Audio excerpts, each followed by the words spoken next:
And the first day of middle school, I got to middle school and my dad dropped me off. And I looked around and all of a sudden it just washed over me all in one moment.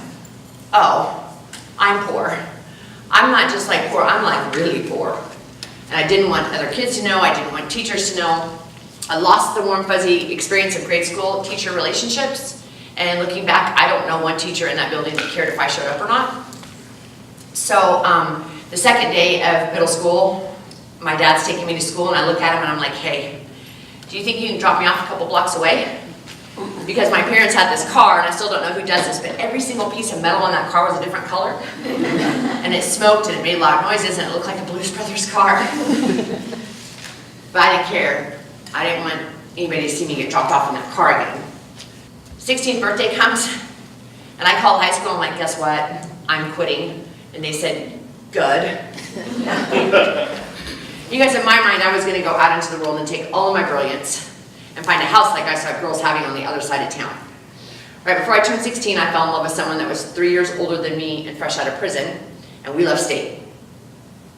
So, of course, I didn't find a house like girls had on the other side of town. You know, I found survival. It was always about the lights and the rent and the gas for a car if there was a car, working crazy hours at low-wage jobs. Food was always on the bottom of the list. My soon-to-be husband and I started partying, and pretty soon partying turned into addictions, and addictions turned into a 13-year-long marriage of incredible abuse. My grandma gave me a strong faith concept from the time I was really little, and I always carried that with me through all of this adversity, but I had a really hard time wrapping my head around divorce.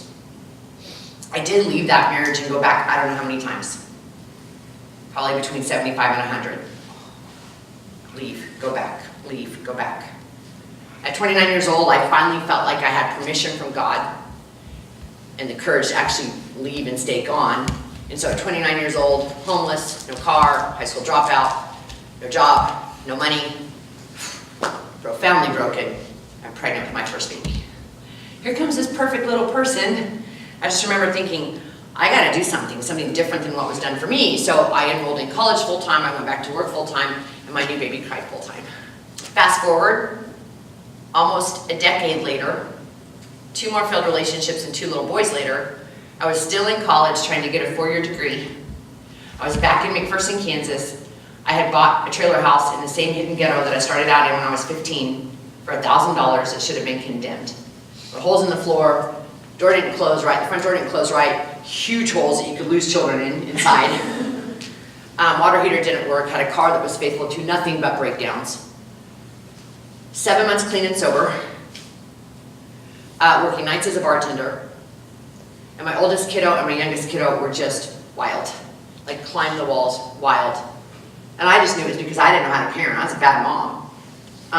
Since then, both my oldest son and my youngest son have received autism diagnoses. So every single day I'm running as fast as I can run, and I am praying as hard as I know how to pray. But the weight of adversity and poverty is just bone crushing.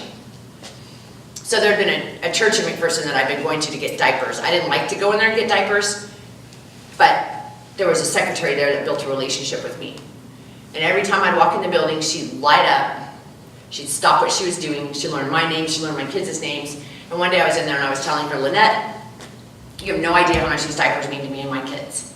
And I promise that when I get through school and get my kids to a better place, we're going to come here and give back so that other moms can have this. Tears in my eyes, and Lynette just lovingly shakes her head and says, and she points to a flyer that says something about a class to get out of poverty. And my first thought was, what are these people going to teach me about poverty that I don't already know? And my next thought was, man, I got so many diapers from this lady, I better sign up.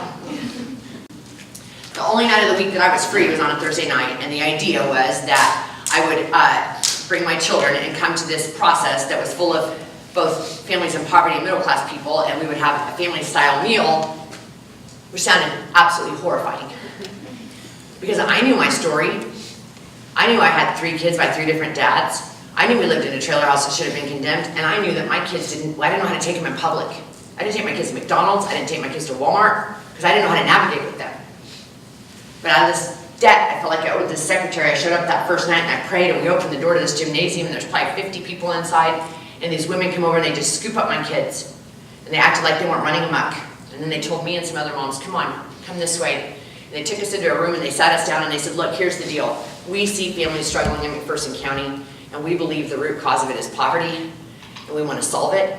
And we need people like you who are living it to tell us how to do it. So instantly they disarmed me and they empowered me.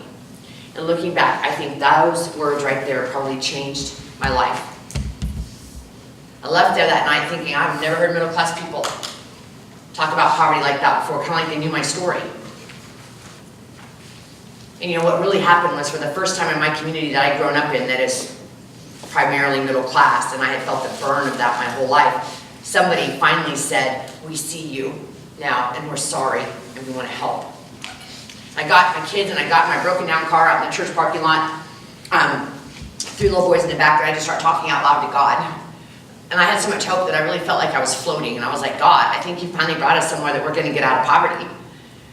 You know, I spent the next 18 weeks going through the getting ahead process and having all of these paradigms shifting for me, realizing, holy smokes, generationally poor people and generationally middle class people, we don't even speak the same language. It's no wonder we're bumping up against each other and coming away hurt and frustrated.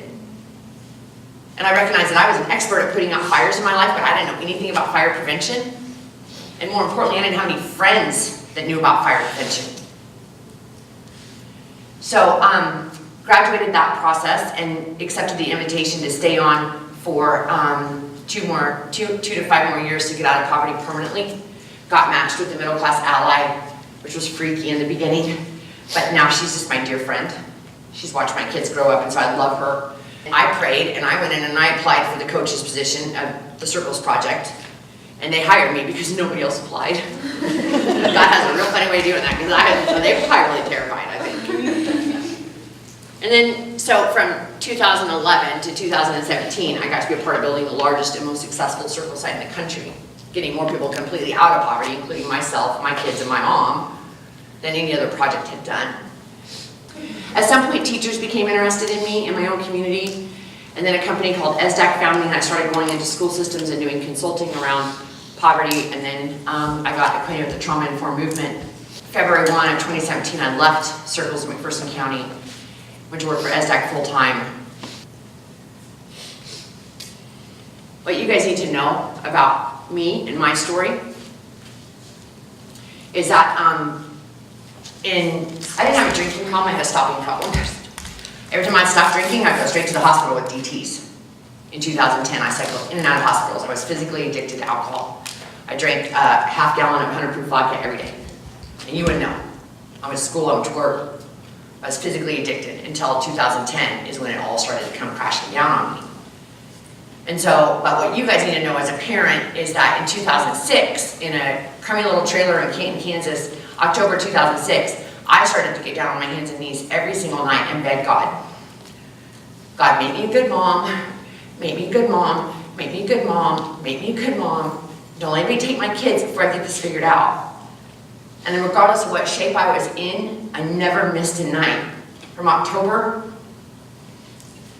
2006 until January 4th of 2011. That's when he finally answered that prayer and lifted that off of me all in one moment. And one of the things I remind our faith-based community that Jesus says, it's not the well who need a doctor, but the sick.